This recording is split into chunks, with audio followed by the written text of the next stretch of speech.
Bem, nós vamos iniciar agora a nossa terceira unidade da disciplina Auditoria, Certificação e Perícia Ambiental. E nessa terceira unidade, que é a última dessa disciplina, a gente vai tratar da temática perícia ambiental. Então, o que é importante entender? Ao longo dessa disciplina, nós verificamos os processos de auditoria, demos um panorama sobre a gestão para entender como funciona a auditoria ambiental, a qual é a sua função dentro do processo de, vamos colocar assim, de verificação do sistema de gestão ambiental, o resultado dessa auditoria, quando ela tem o objetivo de trabalhar na concessão da certificação ambiental, é emitir um relatório de auditoria para que a gente tenha as informações necessárias para conceder ou não a certificação ambiental, que foi o que nós trabalhamos na unidade 2, na sequência dessa unidade 1, que era a auditoria. Após a gente verificar todos os requisitos necessários de um sistema de gestão ambiental estando em conformidade com as normativas da série 14.000, principalmente a 14.001, nós partimos para conceder a auditoria ambiental.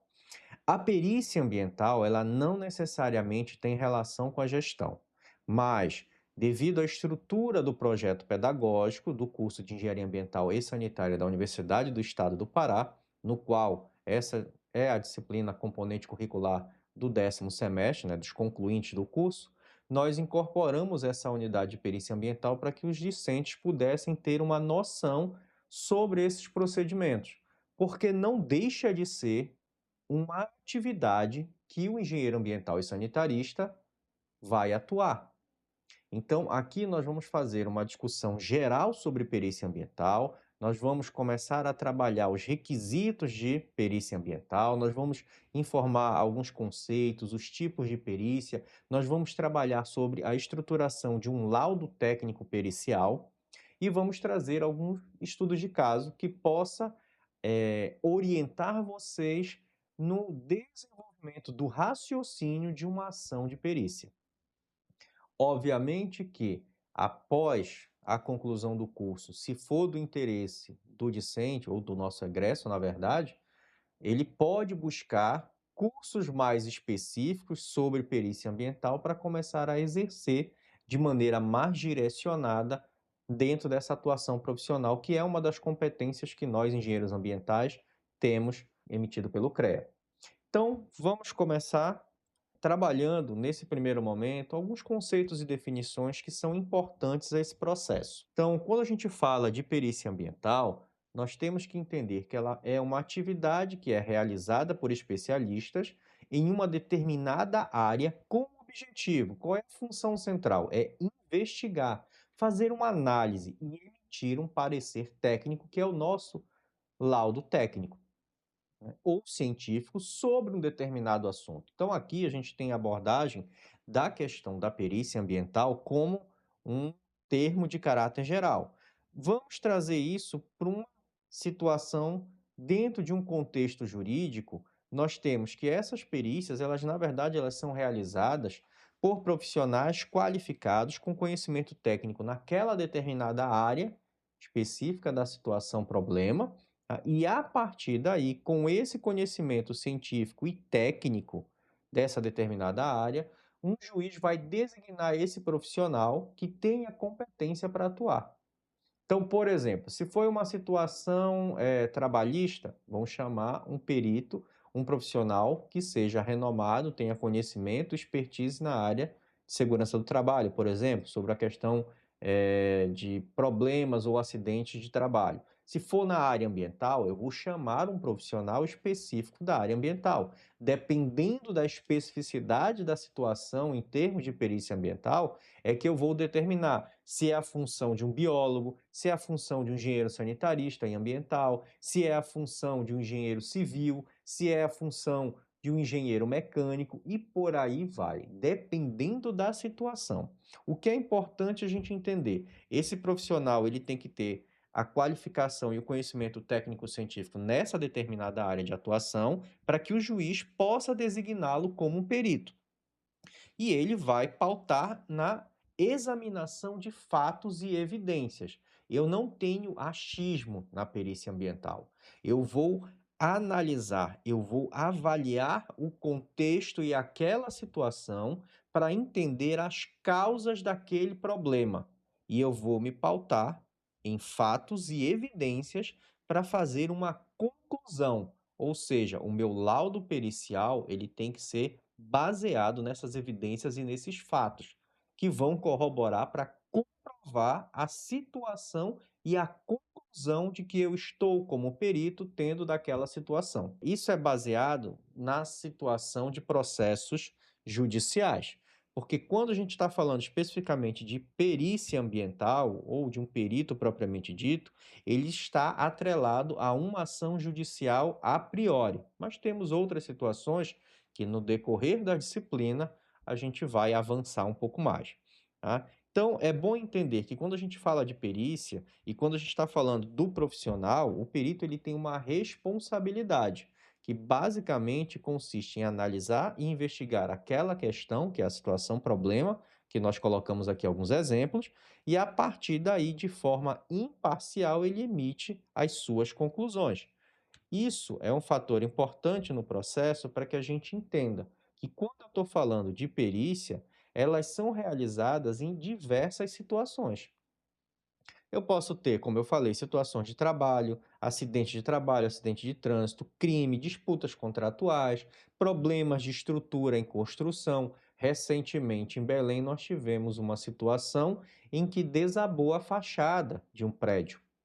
E o que aconteceu? Precisou de perícia naquela área para identificar a causa do problema.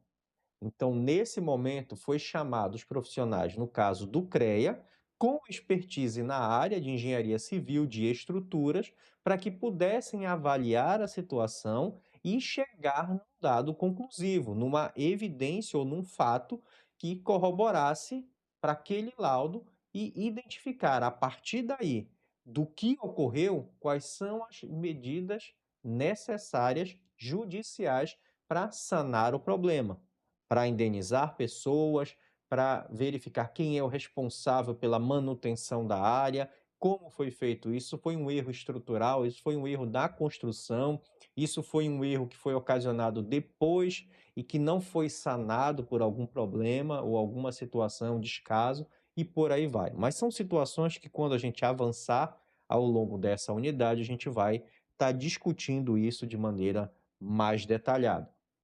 Então, é importante a gente entender esse contexto. E, a partir daí, nós vamos utilizar métodos e técnicas nessas ações de perícia baseado na coleta e análise desses dados. Então, no caso da situação do prédio, os peritos profissionais na área foram lá e foram avaliar a situação, foram coletar dados, verificar a estrutura, se houve falha na construção. Nós tivemos há muitos anos atrás uma situação, se eu não me engano, foi de um prédio que estava em construção e ele desabou. Então, o que aconteceu ali? O problema foi no processo de construção. Então, os materiais utilizados não eram os mais adequados e por aí vai. Tem N situações que você vai avaliar.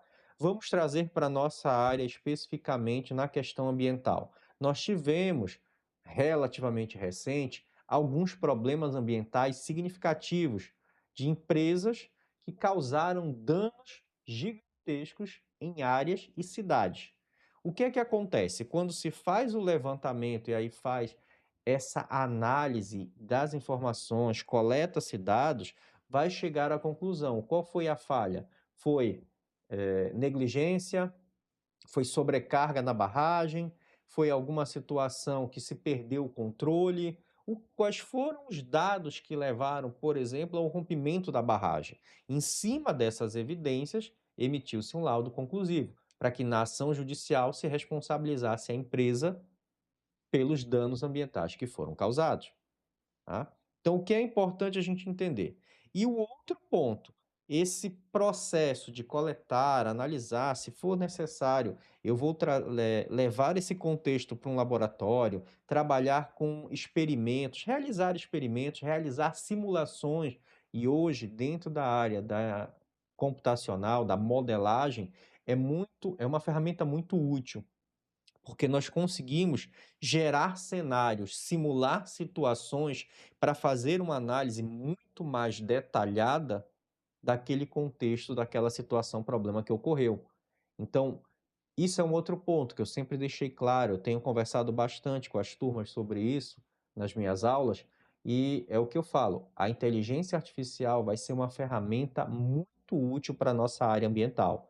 Quando eu conciliar a inteligência artificial com as ferramentas que eu já utilizo de simulação, de modelagem ambiental, nós vamos ter uma otimização dessas ferramentas a ponto de predizer com muito mais precisão situações e eventos que possam ocorrer, inclusive eventos negativos, que possam ocorrer na área ambiental.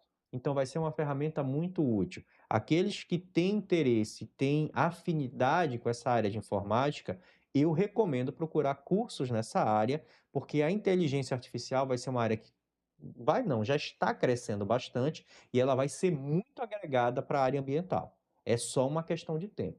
A gente está nos passos iniciais de incorporar essa questão dentro da discussão ambiental, mas é só uma questão de tempo para a gente aprofundar cada vez mais a utilização dessa ferramenta e mesclar com outras ferramentas técnicas que nós temos, seja de simulação, seja de modelagem de uma maneira geral, trabalhar com geoprocessamento, trabalhar dentro da parte de avaliação de impactos ambientais.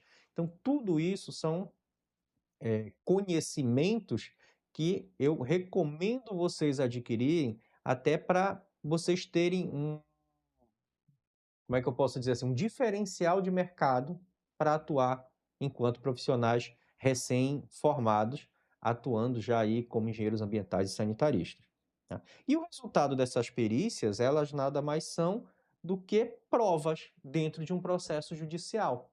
Isso é um ponto importante. Por que que um juiz chama um perito? Porque ele precisa de um profissional com conhecimento naquela área para dar informações técnicas para ele utilizar isso como prova, como um instrumento de avaliação da ação judicial para tomada de decisão. Então é muito importante. O juiz, ele não detém o conhecimento técnico necessário para fazer essa avaliação. Então ele chama esse perito, que é esse profissional.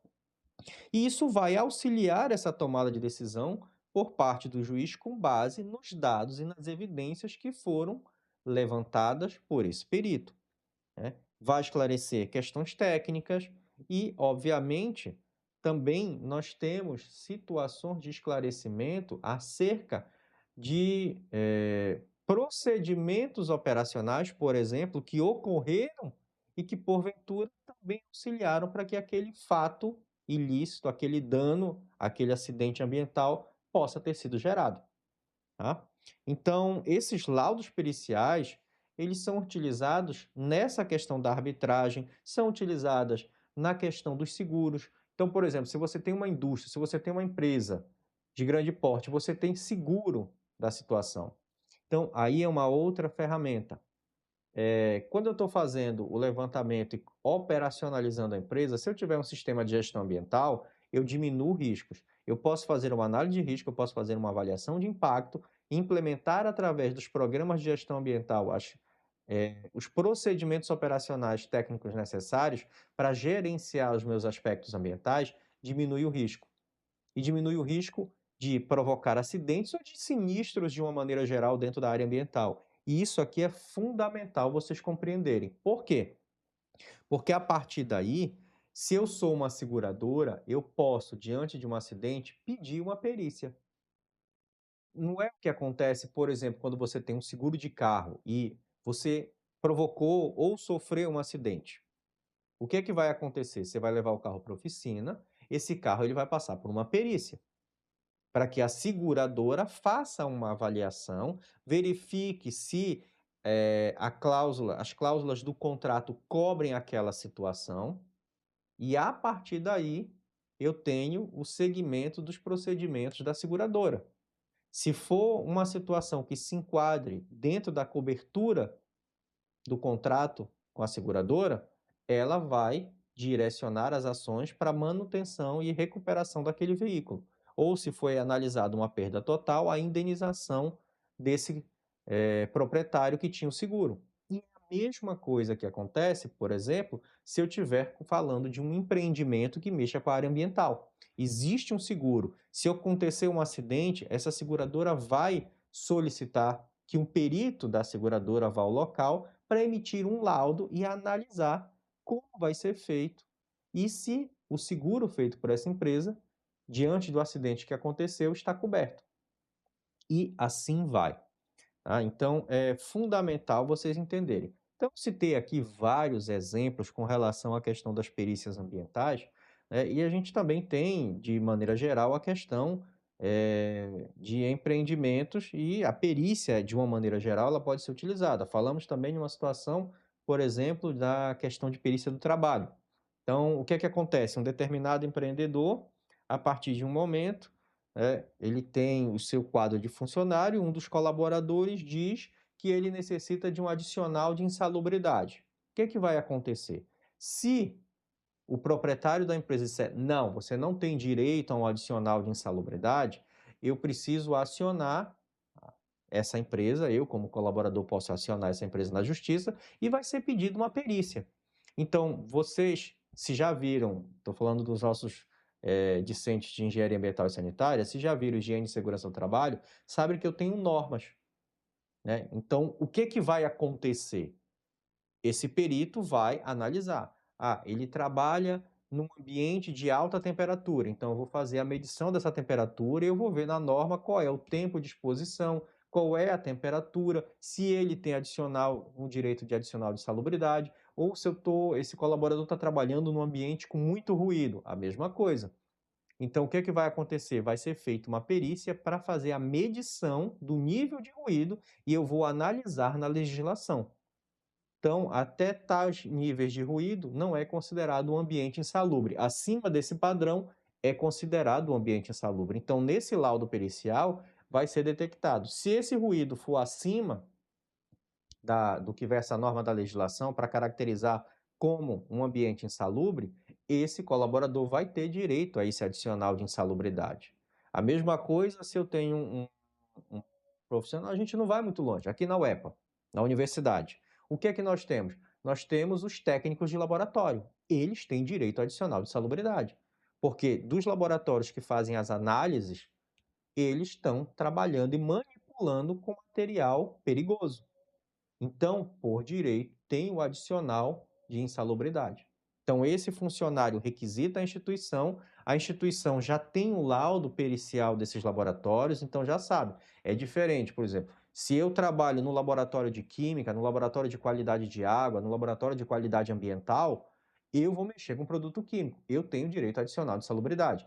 É diferente se eu trabalhasse no laboratório de informática, por exemplo.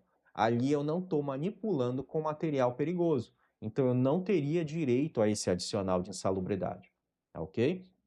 Então, isso dentro de um contexto geral. Só que a perícia, nesse caso, são perícias específicas. Então, eu preciso de um profissional, engenheiro de segurança do trabalho. Ele pode emitir esses laudos específicos a esse respeito. De certa maneira, seria um dos profissionais mais adequados para essa questão. E aí a gente entra no contexto do que é a perícia ambiental. Então, eu vou pegar aquela informação inicial e eu vou direcionar isso para a área ambiental. O que é que eu tenho aqui? A perícia ambiental ela é realizada com aplicação de ciência e após profunda investigação de fatos, buscando detectar as suas causas e consequências para o meio ambiente. Então, peguem aqueles exemplos que nós falamos acima, né? E a partir daí a gente traz isso para o contexto ambiental e eu vou fazer essa avaliação, eu vou fazer essa verificação de fatos e evidências diante de um dano, de um problema ambiental que foi gerado. Então, quando eu trago essa questão da perícia ambiental, a gente tem várias situações, mas nós podemos citar aqui três que são fundamentais nesse processo. Quando a gente está falando da perícia ambiental aqui, no primeiro momento, a gente pode ter uma discussão sobre a avaliação de danos ambientais. Então, dentro desse contexto, a perícia ambiental ela passa a ser utilizada para a gente avaliar a extensão, a magnitude desse impacto ambiental proveniente de uma atividade antrópica, por exemplo, tá? Ou algum fenômeno natural que possa ter ocorrido, mas que provocou esse dano ambiental. Então, em cima disso, a gente vai avaliar essas questões, pressões antrópicas, fenômenos naturais, algum acidente, algum desastre, algum projeto em desenvolvimento que gerou algum dano ambiental. Tudo isso são situações que a perícia ambiental ela pode ser incorporada como uma ferramenta para fazer essa avaliação dessa alteração negativa ao meio ambiente. Na investigação de crimes ambientais, nós temos uma vasta legislação ambiental e, dentre eles, nós temos a Lei de Crimes Ambientais. Então, em cima dessa legislação, quando eu vou fazer uma investigação de crimes ambientais, eu tenho que analisar o fato, eu tenho que enquadrar o fato, o ilícito ocasionado naquela situação, para que a partir daí essa perícia seja direcionada para investigar esse crime ambiental. Por quê? Porque isso significa uma contravenção, significa que alguém provocou algo que vai contra uma norma em vigor, que no caso seria, por exemplo, a Lei de Crimes Ambientais. Tá? Então, causou dano, degradou, depreciou a qualidade ambiental, afetou a qualidade de vida do ser humano de alguma forma. Então, tudo isso são situações de crimes ambientais amparados na legislação e que eu posso fazer essa investigação através da perícia. Tá? Então, crimes ambientais, a gente pode ter contaminação, desmatamento, poluição, queimadas, que para nossa região norte é muito comum, principalmente no período de estiagem, né? E não foi muito diferente. Esse ano nós verificamos aí vários focos, incidências de queimadas ilegais. Isso tudo é crime ambiental. Então eu posso fazer uma investigação desses crimes através de uma ação de perícia ambiental e chegar num dado conclusivo. Tá? E na elaboração, obviamente, que é como um resultado final desse processo, que é a elaboração de laudos técnicos. O que é importante a gente entender aqui? Quando a gente está falando de perícia ambiental e na formulação desses laudos técnicos, significa dizer que a gente vai utilizar essas informações, esses dados que foram coletados, para que a gente possa emitir um documento técnico conclusivo de uma determinada situação. Então, esses documentos, eles têm um valor imprescindível numa ação judicial. O juiz vai levar em consideração exatamente o que está no documento. E aí é um ponto importante: a veracidade das informações e a postura ética desse profissional ao chegar nessa conclusão em questão. Então, claro, óbvio que vamos deixar claro uma seguinte questão: não quer dizer que eu também não possa questionar o laudo técnico. Eu posso questionar o laudo técnico. Eu posso contra-argumentar o laudo técnico? Posso, mas eu tenho que ter isso muito bem estruturado para fazer uma contestação desse nível. Ou esse laudo técnico tem que ter muito buraco, muita falha no processo, o que é quase impossível de acontecer. Se eu tenho um profissional com expertise naquela área, com vasto conhecimento, se eu tenho um profissional coerente, ético, baseado em fatos e evidências, na análise desses dados, dificilmente eu vou conseguir fazer uma contestação desse laudo técnico. Então, isso é algo que é praticamente não existe, mas não quer dizer que não possa acontecer. Tá? Outros conceitos que são importantes aqui são provas, perícias judiciais e perícias extrajudiciais. Quando eu estou falando de provas, e a gente colocou aqui exames, vistorias e avaliação, é importante a gente entender que quando eu falo de prova, dentro da área do direito, ele vai reconhecer isso como? O que é que ele considera como prova? Só para que a gente entenda, tá? A confissão, eu vou considerar depoimentos das partes interessadas, isso é importante, né? E documentos, testemunhas, de uma maneira geral, tudo isso pode ser utilizado como uma prova. E a presunção de indícios, mas do lado específico da perícia ambiental, exames, vistorias e avaliação. Tá? Então, esses indícios e esses exames periciais, eles são fundamentais dentro de uma discussão jurídica sobre um dano ambiental, por exemplo, quando a gente está falando especificamente de perícias ambientais. Tá? E a partir daí, eu vou ter o que a gente vai chamar de perícias judiciais, é tudo que ocorre dentro do âmbito da justiça, de uma maneira geral, podendo ocorrer diferentes tipos de ações. Mas o que é importante você entender, quando eu estou falando aqui de perícia judicial, significa que é dentro de uma ação judicial. Tudo que for relacionado a uma ação judicial, que for convocado um profissional, a gente, para emitir um laudo técnico, isso é uma ação de perícia judicial. E eu tenho a perícia extrajudicial, que eu acho que está claro. Basicamente, é quando não envolve a justiça de uma maneira geral e não está atrelado a um processo formal. Mas lembra que eu falei de situações de perícia de seguradora, perícias de terceiro? Então, dentro dessa estrutura, aqui a gente vai caracterizar como uma perícia extrajudicial. Então, eu vou contratar um profissional, um perito, que ele vai elaborar esse parecer técnico, que não é considerado, que fique claro, uma prova judicial, porque ele não está sendo emitida por um profissional que foi convocado por um juiz para uma tomada de decisão dessa ação, tá bom? Então, ele não é caracterizado na extrajudicial como uma prova.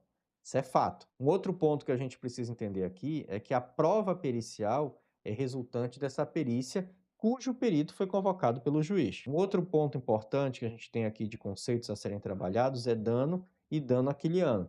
O dano ele vai ser basicamente caracterizado como um prejuízo que um terceiro está sofrendo, que um detentor, um sujeito daquele direito que ele tem, amparado por lei, ele está sofrendo algum tipo de prejuízo, que pode ser a violação dos seus bens jurídicos, pode ser uma situação de depreciação do seu bem, degradação ambiental de uma determinada área. Por exemplo, é muito comum ter queimadas aqui na nossa região, como eu falei.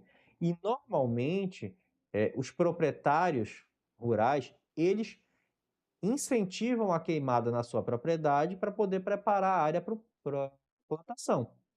Só que, se eu não fizer essa queimada, como a gente chama, que é uma queimada controlada, eu posso perder o controle e isso pode afetar, por exemplo, a propriedade vizinha. Então, o que é que está acontecendo? Um prejuízo de um sujeito que tinha um direito sobre a propriedade dele e que foi afetado por uma queimada descontrolada que eu provoquei no meu terreno. Eu estou gerando um dano, eu estou gerando um prejuízo a esse outro proprietário, que é o meu vizinho aqui no lote ao lado. Então, isso são situações que a gente vai ter que avaliar para poder entrar com a ação necessária para corrigir o problema. E o dano aquiliano é aquele dano que resulta de um ato ilícito, de um crime já amparado pela legislação. É basicamente a violação do direito alheio, ou seja, do direito de um terceiro, que pode ser provocado esse dano ou esse ato por dolo ou culpa. Então, ou seja, ou eu fui culpado ou eu tive a intenção de provocar esse dano naquela área, por exemplo, de provocar um crime ambiental, por assim dizer. E isso vai gerar, né, um dano, uma perda ou um desfalque a esse patrimônio desse terceiro. A gente pega o Código Civil, que é a 10.406, no título 3, atos ilícitos, a gente tem 3 artigos que são fundamentais para a gente compreender aqui essa questão do dano. Então, o primeiro deles é o artigo 186. Então, o que fala? Aquele que, por ação ou omissão voluntária, negligência ou imprudência, violar direito e causar dano a outrem, ainda que exclusivamente moral, comete o ato ilícito. No artigo 187, também comete ato ilícito o titular de um direito que, ao exercê-lo, excede manifestamente os limites impostos pelo seu fim econômico ou social, pela boa-fé ou pelos bons costumes. E o artigo 188, ele só caracteriza aquilo que não vai constituir um ato ilícito também, porque eu preciso julgar e entender se se enquadra dentro desse contexto ou não. Então, nesse caso aqui, o que não constitui é os praticados em legítima defesa ou no exercício regular de um direito reconhecido. No segundo, a deteriorização ou destruição da coisa alheia ou a lesão à pessoa, a fim de remover um perigo iminente. E o parágrafo único, no caso do inciso 2º, o ato será legítimo somente quando as circunstâncias o tornarem absolutamente necessário, não excedendo os limites do indispensável para a remoção do perigo. Então, o que é importante a gente entender? Existe uma contextualização aqui que é observada nesse processo. E a partir daí, a gente tem essa compreensão dessas ações do que vai configurar um ato lícito e ato ilícito dentro da avaliação do dano para que a gente chegue numa conclusão. O outro ponto importante aqui é a gente compreender os fundamentos da perícia ambiental. Nesse aspecto, fundamentalmente falando, nós temos que entender que a perícia ambiental ela é amparada pela legislação ambiental e uma ação judicial. O que é que eu quero dizer com isso? Vamos lá. Se eu trouxer aqui a questão da perícia ambiental, ele não deixa de ser também um instrumento que vai auxiliar para que a gente entenda qual foi o fator gerador daquele dano e quais são as ações que a partir daí precisam ser tomadas para corrigir aquele problema. Então, ele não deixa também de ser um instrumento, apesar de ele não estar especificamente direcionado nas principais legislações ambientais, mas ele não deixa de ser um instrumento de tutela do bem ambiental. E a gente pode trazer à tona dessa discussão da perícia ambiental e a sua relação com a legislação ambiental, a gente pode começar pela Política Nacional do Meio Ambiente. O que é fundamental a gente entender? Ela tem uma definição do conceito de meio ambiente. Essa definição do conceito de meio ambiente é basicamente conjunto de leis, condições, influências que vão interagir em termos de ordem física, química e biológica e vai abrigar e reger a vida em todas as suas formas. Então, nesse aspecto, a gente vai entender o contexto amplo do conceito de meio ambiente pelo qual a própria política nacional, a 6938 de 81, resguarda e tutela esse bem.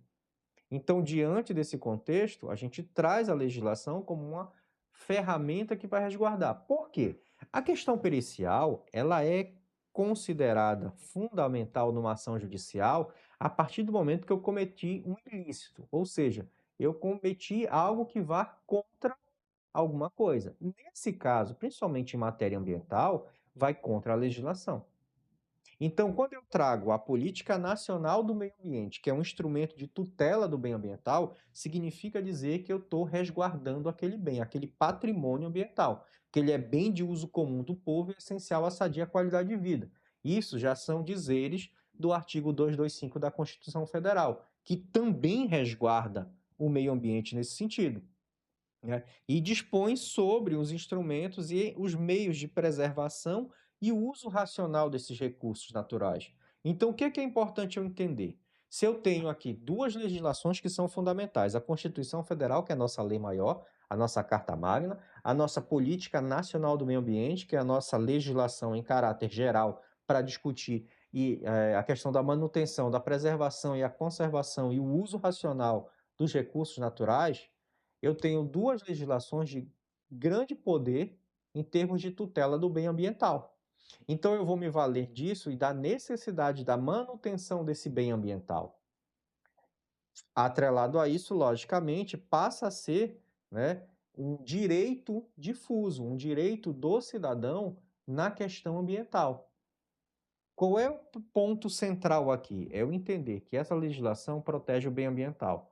Essa legislação deixa claro como eu devo me relacionar com o meio ambiente, por assim dizer, baseado no padrão de cultura e comportamento, para que a partir daí eu faça o quê? Eu tenha uma conduta adequada na minha interação com a questão ambiental. E essa conduta ela é amparada em padrões de comportamento e cultura aceitos pela sociedade. Então, no caso do cenário brasileiro, existe a necessidade, através da legislação, da gente ter essa boa relação e na manutenção do equilíbrio ambiental. Beleza. Então, uma ação pericial é quando acontece algo que vai contra todo esse contexto que eu falei. Só que eu também preciso não só de uma legislação que diga que eu tenho que ter a manutenção do bem ambiental. Eu preciso ter uma legislação, e aí entra a Lei de Crimes Ambientais, como um instrumento de punição e de coerção para aqueles que, por algum motivo, cometerem algo que vá contra esse padrão de cultura e comportamento de uma sociedade, que vá contra o que está estabelecido na legislação. Então, a Lei 9.605 ela é fundamental nesse processo, porque ela trata especificamente da questão dos crimes ambientais. E ele traz um instrumento que tem a função de preservar o meio ambiente, ou seja, de resguardar e tutelar esse bem ambiental, através das ações que são a aplicação de sanções penais ou administrativa àqueles que cometerem crimes ambientais. E o artigo 17 deixa claro essa questão com relação à reparação de danos ambientais E também é fundamental entender que, com a aplicação da Lei de Crimes Ambientais, a gente consegue, através da perícia ambiental, fazer o melhor enquadramento da legislação, porque aí a gente já sabe exatamente o fato gerador do problema e eu vou direto na legislação para tipificar aquele crime ambiental. E um ponto fundamental aqui com relação a essa questão da aplicação da legislação ambiental, juntamente com as ações de perícia ambiental, é que nessa questão da necessidade de reparar um dano ambiental, eu também posso fazer referências ao Código Penal, para que, mediante esse laudo pericial, eu possa redirecionar como vai ser feita essa reparação desse dano ambiental e quais foram as condições que serão impostas pelo juiz naquela situação de ação judicial que tem relação com o quê? Com a proteção do bem ambiental.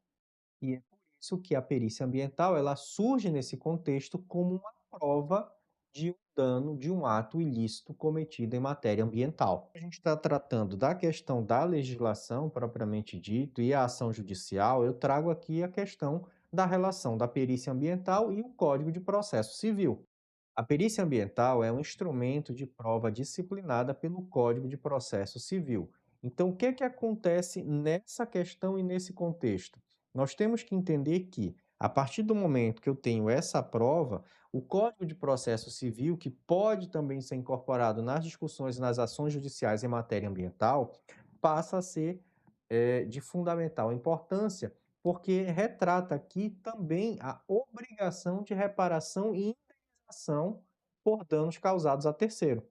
O ponto fundamental aqui é que, quando a gente traz o Código de Processo Civil, nós temos que a Lei 13.105, na seção 2, ele fala da questão da necessidade do perito nomeado pelo juiz.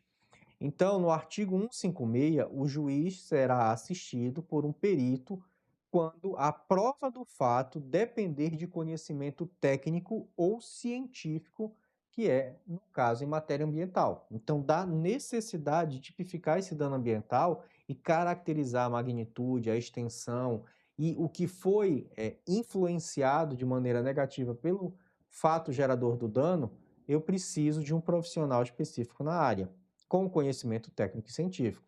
Então, ele fala aqui no parágrafo 1º, os peritos serão nomeados entre os profissionais legalmente habilitados e os órgãos técnicos ou científicos devidamente inscritos em cadastro mantido pelo tribunal ao qual o juiz está vinculado. Se vocês entrarem hoje no site Tribunal de Justiça do Estado, vocês podem, profissionais, obviamente que já têm o CREA e tudo mais, podem se cadastrar como perito. E dependendo da situação e do contexto, eles vão nesse banco de dados, por assim dizer, de profissionais, para nomear um profissional como perito nessa situação.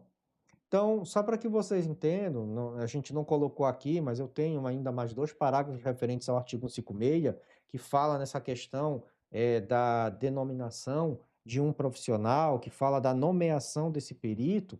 Então, o que é importante vocês entenderem? Ele fala também no parágrafo 2º que, quando a gente está falando da formação desse cadastro de profissionais, os tribunais realizam uma consulta pública. Então, a partir daí, há um meio de divulgação, né, com relação aos meios digitais, por exemplo, a internet, meio de circulação de ampla divulgação, né, para que a gente possa colocar aí uma consulta direta, por exemplo, às universidades, aos conselhos de classe, Ministério Público, Defensoria Pública e por aí vai, Ordem dos Advogados do Brasil, dentre outros, para que haja a indicação desses profissionais também, desses órgãos técnicos que têm interesse em atuar nessa área. E o outro ponto importante é que os tribunais, de uma maneira geral, realizam avaliações e reavaliam periodicamente para a manutenção desse cadastro. Então, vocês podem aproveitar essa oportunidade, porque a partir daí se inserir como profissionais qualificados também para exercer ações de perícia ambiental.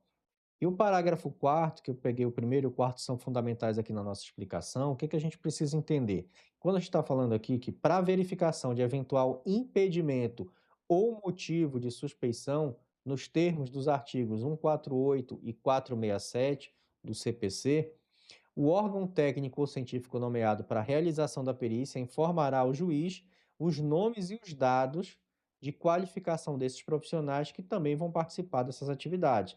Então, dentro dessa base da legislação que fala da nomeação e fala das especificações do perito, nós também temos aqui o artigo 157.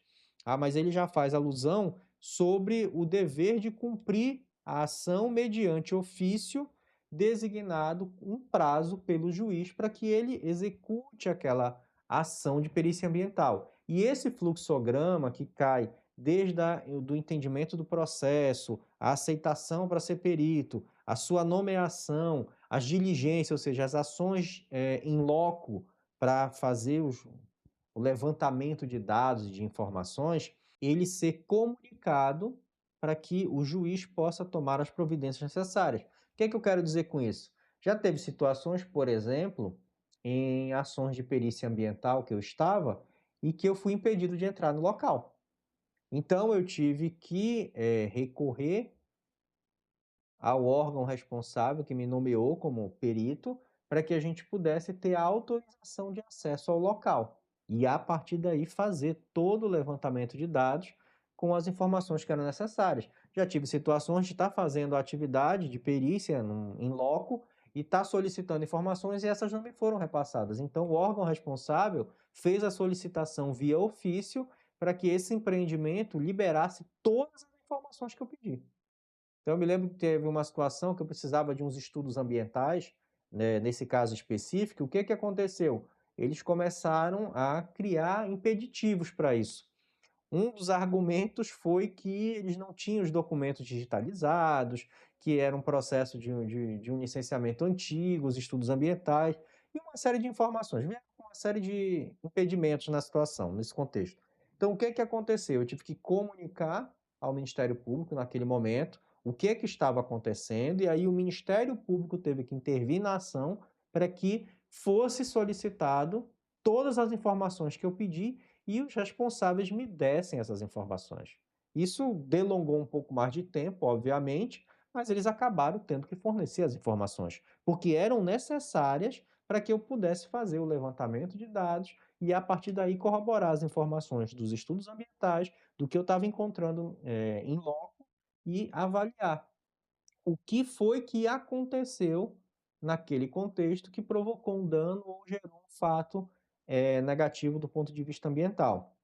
E o artigo 158 ele fala que o perito que, por dolo ou culpa, prestar informações inverídicas, que foi o que eu falei no início desse vídeo, dessa nossa aula, né, responderá pelos prejuízos que causar à parte e ficará inabilitado de atuar em outras perícias por um prazo de 2 a 5 anos, independente das demais sanções previstas em lei, devendo o juiz comunicar o fato ao respectivo órgão de classe para a adoção das medidas que entender cabível.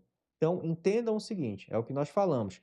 Eu preciso gerar um laudo técnico baseado em evidências, baseado em fatos. Então, eu preciso fazer todo o levantamento de informações para ser o mais imparcial e preciso possível nesse laudo técnico, porque eu vou ser responsabilizado. Eu estou fazendo uma anotação de responsabilidade técnica, eu estou emitindo uma assinatura minha legal naquele documento, informando que as informações que eu estou colocando ali, elas são verdadeiras e são baseados nessas evidências e nesses fatos.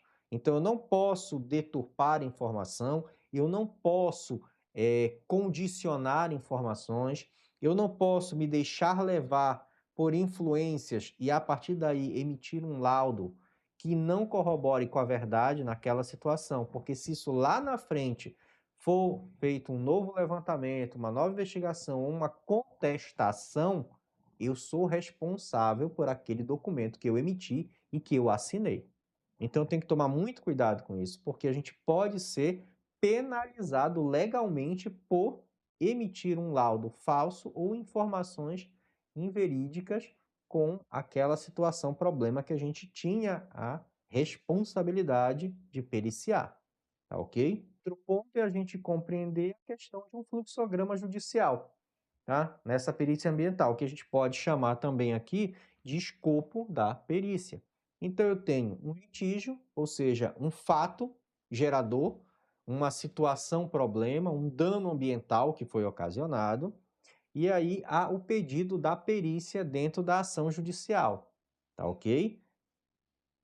Então, diante desse pedido, há a intimação das partes para apresentar os quesitos necessários. A apresentação do assistente pericial, que é o que vai tanto da parte da empresa quanto da parte da ação judicial, do judiciário, a convocação de um perito com base nas informações daquela situação problema e o profissional que tenha conhecimento naquela área, para que faça a apresentação de proposta de honorário, a comunicação às partes pelo juiz para qualquer tipo de contestação. A partir do momento que ele apresenta a proposta de honorário, há a possibilidade de ser negado. Ou vai haver uma negociação, ou eu vou procurar um outro perito nesse caso. Tá? Não havendo nenhuma contestação, é dado o prazo para depósito dos honorários, mediante também o prazo para ação pericial daquele profissional.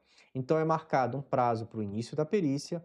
Ao início da perícia, esse perito ele tem que compreender todo o processo, ele precisa ter acesso ao processo, saber exatamente o que está sendo contestado, o que está acontecendo, quais foram os problemas que foram evidenciados inicialmente, para que ele fosse convocado como perito, para que a partir daí ele faça as diligências, que é o quê? As visitas em loco, pode ser uma ou várias, dependendo da necessidade e do tipo de levantamento de informação. Eu posso, dentro da matéria ambiental, eu posso fazer uma vistoria inicial, eu posso pedir coletas de amostras de solo, de vegetação, amostras de água, dependendo do que for o contexto em que eu estou me encontrando. Tá? Então, quando a gente for tratar de alguns casos de perícia, que eu vou trazer para vocês ao final dessa unidade, a gente vai mostrar o que era necessário naquelas situações. Teve laudos que eu precisei solicitar uma série de análises de água. Mas por quê? Porque era importante para entender se houve uma influência negativa naquela área, se essa interferência chegou no corpo hídrico e eu também determinar a concentração de uma carga poluidora para saber a extensão desse dano. Então, diante disso, eu preciso compreender todo o contexto ambiental que estava acontecendo, porque eu fui chamado para emitir um laudo técnico. Eu não poderia dizer assim, não, olha, aparentemente não tem nenhum dano aqui no corpo hídrico. Não, eu precisava de amostras. Então, eu tive que coletar em vários pontos desse corpo hídrico para poder saber até onde estava indo a extensão do dano. Tá ok? E aí sim, depois que eu faço as diligências, que, por exemplo, eu coletei as amostras, que eu tenho os laudos dos laboratórios com os resultados das análises, aí eu vou fazer a apresentação do laudo pericial e uma apreciação desse laudo para que seja solicitado depois a liberação dos meus honorários. Tá ok? Então, o fluxograma, por assim dizer, do profissional perito ambiental dentro de uma ação judicial, ele é basicamente o que está aqui. Dificilmente vocês vão ver uma contextualização um pouquinho diferente do que eu estou mostrando nesse fluxograma, mas segue esse trâmite aí, não tem muito mistério nisso, tá ok? Então ele é bem tranquilo nesse sentido. Bem, continuando, a gente vai ver alguns tipos de perícia ambiental para que a gente tenha uma noção mais inicial. Então, existem aqui alguns tipos de perícia ambiental que podem ser classificados de acordo com o seu objetivo, com a sua área de atuação ou com a metodologia. Se eu for pegar os exemplos com relação aos objetivos, então eu tenho uma perícia de constatação que basicamente visa descrever a situação que está existente naquela área. Então, a gente vai basicamente com uma observação, eu vou constatar alguns fatos, algumas situações, ela é bem mais simples. Uma perícia de avaliação, vislumbrar uma avaliação de impacto ambiental de uma determinada situação, problema, e uma perícia de remediação, que basicamente é propor as medidas para remediar um dano ambiental. Eu já estive em várias situações e já precisei fazer ações de perícias ambientais com base em objetivo, tanto de constatação, quanto de avaliação, quanto de remediação. Tá? O outro aspecto são as áreas de atuação. Então, a gente tem a perícia na área urbana, então acho que não tem muito mistério aqui, né? Então, basicamente, eu vou avaliar impactos das atividades urbanas, poluição atmosférica, a questão de geração de calor, as bolhas, ilhas de calor, questão sonora, questão hídrica. A perícia ambiental industrial é basicamente avaliar impactos ambientais dessas atividades industriais, Posso colocar sonora, poluição atmosférica, poluição hídrica e assim vai. E ambiental, perícia ambiental rural, basicamente é os impactos dentro das atividades rurais de uma maneira geral. Desmatamento, poluição, áreas contaminadas e por aí vai. E de acordo com a metodologia, in loco, documental, laboratorial. Só deixando claro uma coisa, muitas vezes eu não tenho um tipo de perícia específico. Eu posso ter uma situação que tenha objetivo, que tenha área e que tenha a metodologia, tá? Então eu vou mesclar essas situações dentro de um contexto, dependendo do caso. Como eu falei para vocês, teve uma que o objetivo era avaliar o dano. Então eu fiz de avaliação, fui para a visita em loco, mas também eu precisei de questões de laboratório, e era na área rural para entender o contexto em que a gente se encontra, tá? Mas é só para que a gente tenha aqui umas definições dos tipos, porque eu posso ter uma isolada, mas eu posso ter uma que se enquadre com 3, 4, 5 situações dentro desse contexto. Então, a perícia em loco, está claro, né, é realizada no local onde o evento ocorreu, aquela situação que está sendo investigada. A documental é basicamente realizar a partir de documentos, de informações como relatórios, imagens, registros e por aí vai. E a laboratorial também já está claro, né? Quando a gente vai realizar em laboratório e vai utilizar algum equipamento e técnicas específicas. Análise de água, por exemplo. Nós trabalhamos muito com essa questão da qualidade da água como engenheiros ambientais e sanitaristas. Então, é algo que a gente vai recorrer como um instrumento técnico que vai dar uma informação, vai mensurar uma carga de concentração, por exemplo, numa determinada área, diante de um aspecto ambiental que entrou em contato com aquele corpo hídrico. E assim vai, né? E a gente pode também ser realizada em processo judicial. Então, nós já falamos aqui, são as perícias judiciais de uma maneira geral, tá? Então, basicamente, essa perícia ambiental aqui, ela é solicitada por um juiz mediante uma necessidade de esclarecer alguns fatos técnicos mais específicos para a tomada de decisão naquela ação judicial, tá? Então, vai auxiliar na resolução do problema e na decisão judicial que está sendo tomada naquele ponto.